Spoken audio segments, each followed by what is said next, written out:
Congratulations on the show. And God, the few episodes that I was able to see, it made me so jealous because I want to be able to take my boys and do what you guys were able to do. Bob, listen, I watched you all the time on ABC News, and I always my heart went to you because this is why I went into entertainment journalism. I could never do what you did. And I always was like so thankful that there are people like you in the world. But you survived, thank goodness, an explosion in Iraq and all this. And when you, at the end of the day, when you went to work every day, how hard was that for you as a dad to do stuff like that? For me to go back in those days or go now with my son? But like back in those days, first of all. Yeah. I know some people say this, that a lot of people, when they go and they cover wars, and that's before they pop out their kids and they start having them, and then some people, now that's too irresponsible to go there. I don't know why. I think that the kids always seem comfortable with it, maybe because that's the only world they knew. And my wife Lee was pretty remarkable about how she accepted it. But yeah, Matt kind of grew up with it, and it worked out well most of the time, except that one incident. Yeah, well, thank God it worked out okay. Yeah. I don't have much guilt about it. I feel that maybe it's a good thing for Mac to have lived through.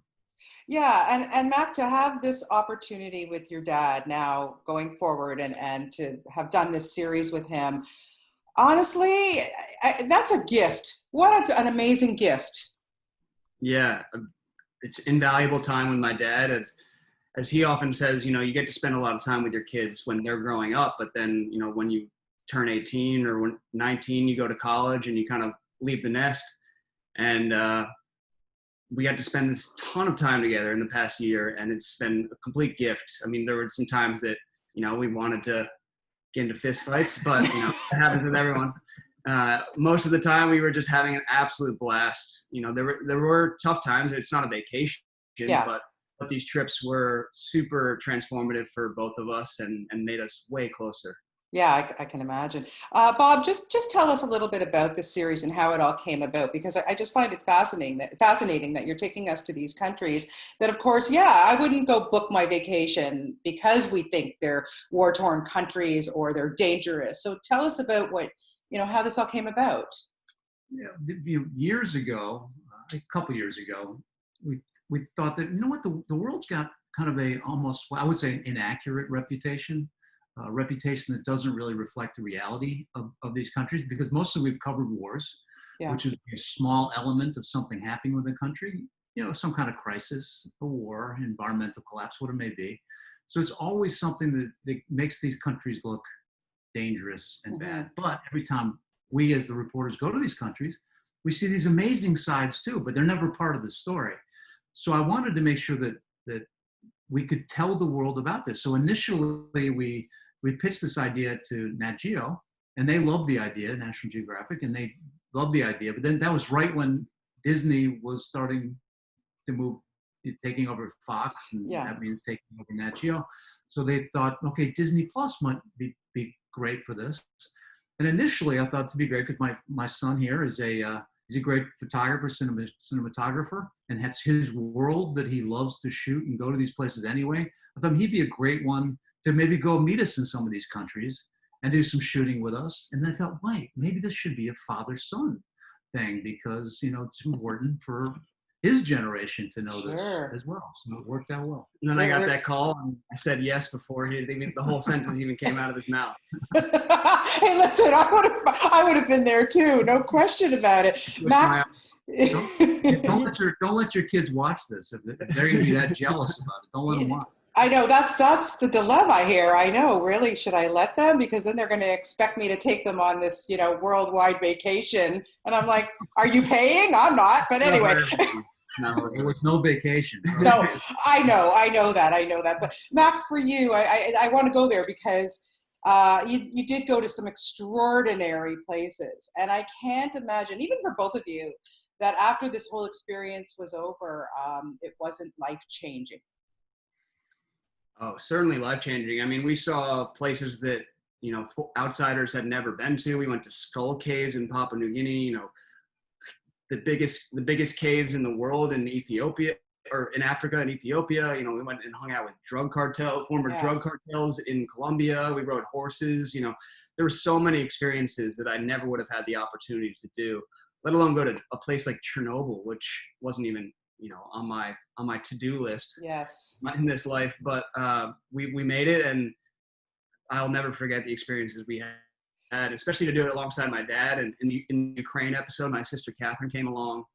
These are stories that I'll hopefully tell my kids and my grandkids, and especially to do with this. We guy. learned how to play polo in Pakistan, and we really stink at that sport. Amazing too, and I'm wondering too about the food, because that's always an important part of travel, no matter where you are. And we're all introduced when we go to different countries to just some strange foods that, of course, we would never eat here in North America.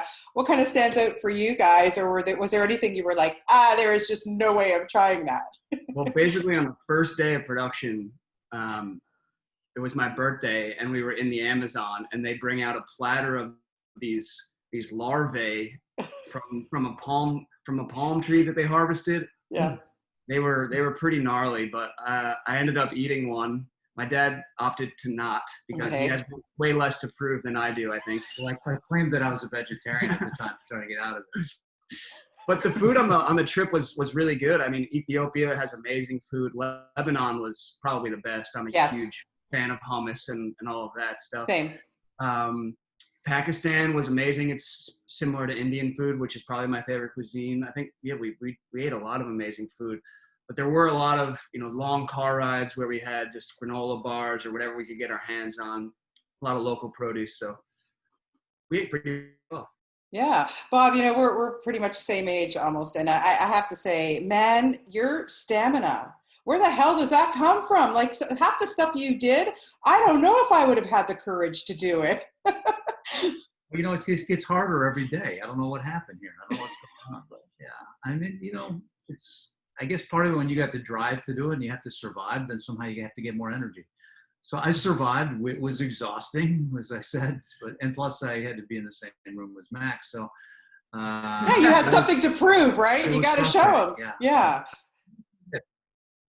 Energizer Bunny. This guy does not slow down from the moment he wakes up to the moment he goes to sleep. His mind's going miles a minute. I had to calm him down sometimes, but that's why he's so good at what he does, because he's so focused and he's never tired. You know, Mack always woke up before I did. Let's put it that way. He just wake up 6 o'clock. Somehow Mack is gone. He's out there in the middle of the jungle shooting something with his Yeah. I like sunrise. Yeah.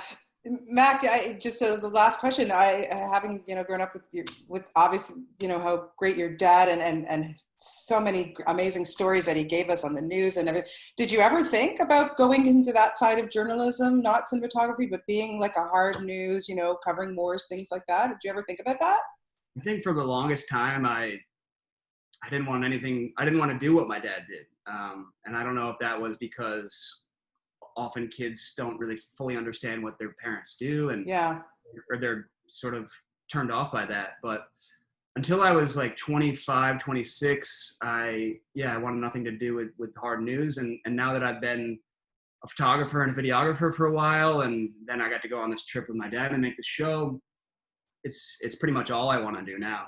So I definitely caught the bug somewhere along the lines on this show. And not that I didn't have it before. I've always been a traveler and a nomad. Partially that's my upbringing, and my dad moved us around a lot. But this is definitely what I want to do for the rest of my life.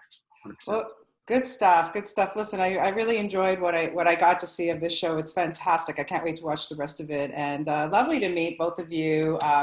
Very, very inspiring. And I'm going to think about my next trip now, when we are allowed to get on planes. It kind of has made me think about trying places that I probably would never have thought of before. So thank you for that. A lot to see out there, You can take our 6 that we just did, or the 180 more, or whatever you want to try to pick. Yeah. Listen, if you need an assistant on the next, you know, season, just give me a call. I'm from Toronto. I'm not that far. I can meet you guys anywhere. No problem. You can always use a Canadian on the crew. Oh, absolutely. I would love to help you out. Thank you so much. Have a great weekend, and best of luck with the show. Thank you. Thanks so much. Take care. Bye-bye.